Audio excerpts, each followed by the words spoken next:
वहीं यूपी उपचुनाव में पोलिंग परसेंटेज को लेकर चर्चाओं का दौर शुरू हो गया है। जहां से सबसे ज्यादा बवाल की खबरें आई वहां सबसे ज्यादा मतदान हुआ। उदाहरण के तौर पर देखिए मीरापुर और कुंदर की सीट, इन सीटों पर 57% से ज्यादा मतदान डाले गए हैं। वहीं कटहरी सीट पर करीब 57% वोट डाले गए हैं। आपको बता दें कि कटहरी में भी सपा सांसद ने वर्ग विशेष के वोटरों को डराने धमकाने का आरोप प्रशासन पर लगाया था। तो चलिए आपको बताते हैं कि किस सीट पर कितने परसेंटेज वोटिंग हुई है।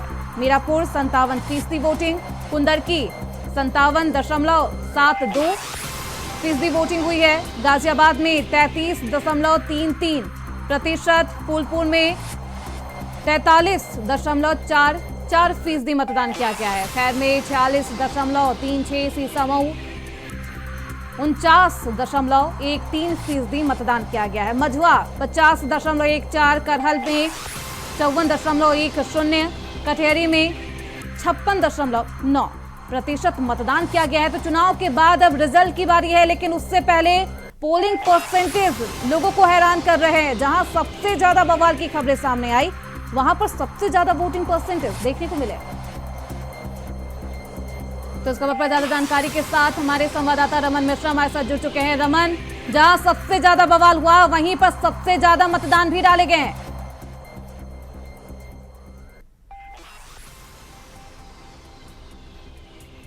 उपचुनाव हुआ और तमाम ऐसे वीडियो वायरल हुए जिसमें ये कुंदुरकी से जुड़े हुए थे, मीरापुर विधानसभा से जुड़े हुए थे, कटहरी से जुड़े हुए थे।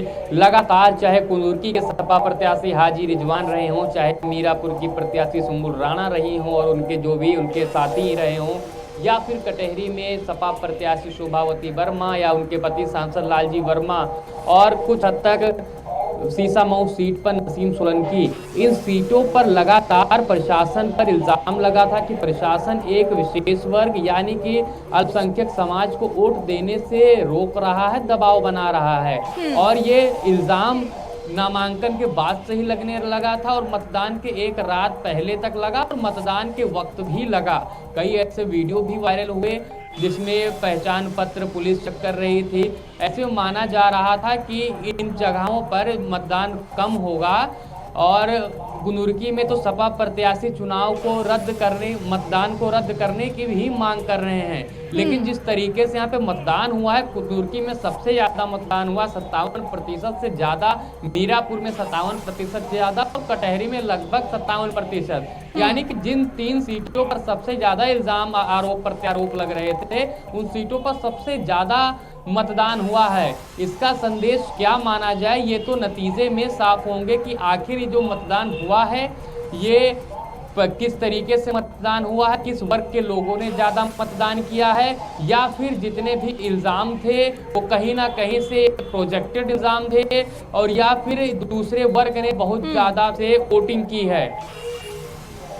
बिल्कुल, वोटिंग परसेंटेज अब तमाम सीटों पर सामने आ गए हैं। 9 विधानसभा सीटों पर उपचुनाव हुआ, मतदान किए गए, मताधिकार का जनता प्रयोग करती हुई नजर आई। वोटिंग परसेंटेज जो है वो सभी के सामने है। इस वोटिंग परसेंटेज के सियासी मायने क्या है, क्या कुछ संदेश जा रहा है लोगों के बीच? वोटिंग परसेंटेज के सियासी मायने यही हैं कि मीरापुर और कुंदुरकी सीट पर अल्पसंख्यक समाज की जो आबादी हो बहुत ज़्यादा है। खासकर कुंदुरकी ऐसी सीट है जहां पे 65% से ज़्यादा अल्पसंख्यक समाज की आबादी मानी जाती है, जो आंकड़े सामने हैं उसके आधार पर। ऐसे में माना जा रहा है कि वहां पर जो वोट इतना 57% ज़्यादा वोटिंग हुई, यानी अल्पसंख्यक समाज ने वहां पर दबा कर वोट किया है। जितना वोट लगभग होना चाहिए था उस हिसाब से वोटिंग हुई है। ऐसे में लगता है कि वहां पर जो गणित है, जो एग्जिट पोल में भी जिस तरीके से साफ दिखाया जा रहा है कि 2 सीटें जो सपा को दिखाई जा रही हैं, हो सकता है कि जिस तरीके से यहाँ पर ज्यादा वोटिंग हुई, साथ में करहल में भी एक हिसाब की वोटिंग एवरेज में हुई है, तो इन्हीं 3-4 सीटों में 2 सीटें जो हैं वो समाजवादी पार्टी को अल्पसंख्यक मतदाताओं ने बढ़ चढ़कर उपचुनाव में उपचुनाव के मतदान में भाग लिया है। रमन, ऐसे में समाजवादी पार्टी की तरफ से दावा किया जा रहा है कि जीत इस बार उनकी तय है। खैर, अब देखना बेहद दिलचस्प होगा रमन कि आगे नतीजे किसके पक्ष में आते हैं। आप बने रहिए रमन, आप हमारे साथ आगे भी आपका रुख करेंगे।